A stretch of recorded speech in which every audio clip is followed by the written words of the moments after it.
Edhe në raport me ato kemi pas një refuzim. Pra, ka një sër veprimesh të cilat janë ndërmarrë për anës tonë në mënyrë që të dilet nga kjo situatë. Por, ajo që thash në fillim, prej fillimit të këtij mandati, një qasje destruktive dhe bllokuese nga opozita ka qenë e pranishme absolutisht në secilin prej propozimeve, formave që i kemi dhënë ne për të dalë nga situata. LDK-ja ju refuzoi për takim edhe në koalicion e konfirmoi pjesëmarrjen në takimin konsultativ në serinë e konsultave, siç e tha edhe kabineti i presidentes.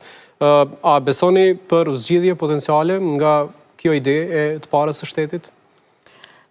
Tani, unë nuk mund të them shumë pa pas më shumë informata në këtë drejtim. Nuk e di se si është mendu edhe si do të shkoj si proces. Por ama, unë po them prap, ajo që ka qenë në dorën tonë si subjekt politik, ne në linjë edhe me deklarimet e tyre, sepse ju e dini që ka pas deputet të LDK-s që kanë dalë në ato deklarimet që po i bëjmë ne para dhe pas seancave dhe kanë kërku që të ketë marrëveshje, që të ulem e të ketë marrëveshje politike. Në linjë me të ju kemi drejtu LDK-s, edhe ju e dini do më thonë qëndrimin e tyre. Deri tani, që nga fillimi e deri tash, pra po them nuk është që kemi pa gatishmëri edhe vullnet që të dilet nga kjo situatë, përkundrazi vetëm një qasje bllokuese dhe destruktive. Para se të shkojte ideja e LDK-s, a keni diskutu brenda subjektit tuaj për pjesëmarrje ose jo në takimin e ftuar prej presidentes?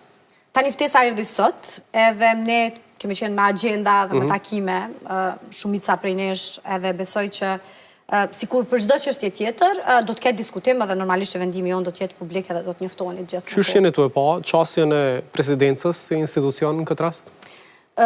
Ne ju kemi drejtu presidencës, ju dini kryesuesi Avni Dehari është drejtu presidencës, kur kemi pas një ngërç edhe një blokad në të cilën edhe nuk kemi pas, do më thonë, një, le të themi kështu, përvoj paraprake në raport me atë se si të veprohet. Presidentja e ka dhënë një përgjigje, i është referu në fakt gjykimit të gjykatës kushtetuese dhe në linjë me atë dhe kanë qenë edhe të gjitha veprimet tona tutje. Pra vetëm në përputhje me ligjin edhe me gjykimin e gjykatës kushtetuese, në fakt edhe me rregulloren e Kuvendit Republikës. Kur po e përmendni LDK-n që po refuzon një marrëveshje politike, LDK-ja ka një ide tashmë autentike të vetën për një qeveri të unitetit tranzicionale, megjithatë, për një periudhë sa Kosovës i duhet një stabilitet politik.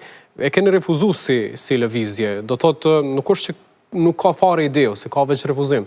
Një ide cila na kthen mbrapa shumë. Një ide cila na kthen në kohën e Unmikut. Për çka mund të flasim ne për atë ide?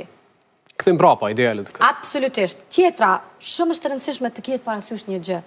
Është e rëndësishme të ruhet vullneti i qytetarëve të Republikës, edhe kur konstituohet kuvendi, edhe në formim të qeverisë. Qytetarët kanë dhënë vlerësimin e tyre, ata kanë marrë pjesë në një proces zgjedhor dhe ne kemi shumë të rëndësishme ruajtjen e vullnetit qytetarëve të Republikës. Qysh ruhet vullneti i qytetarëve?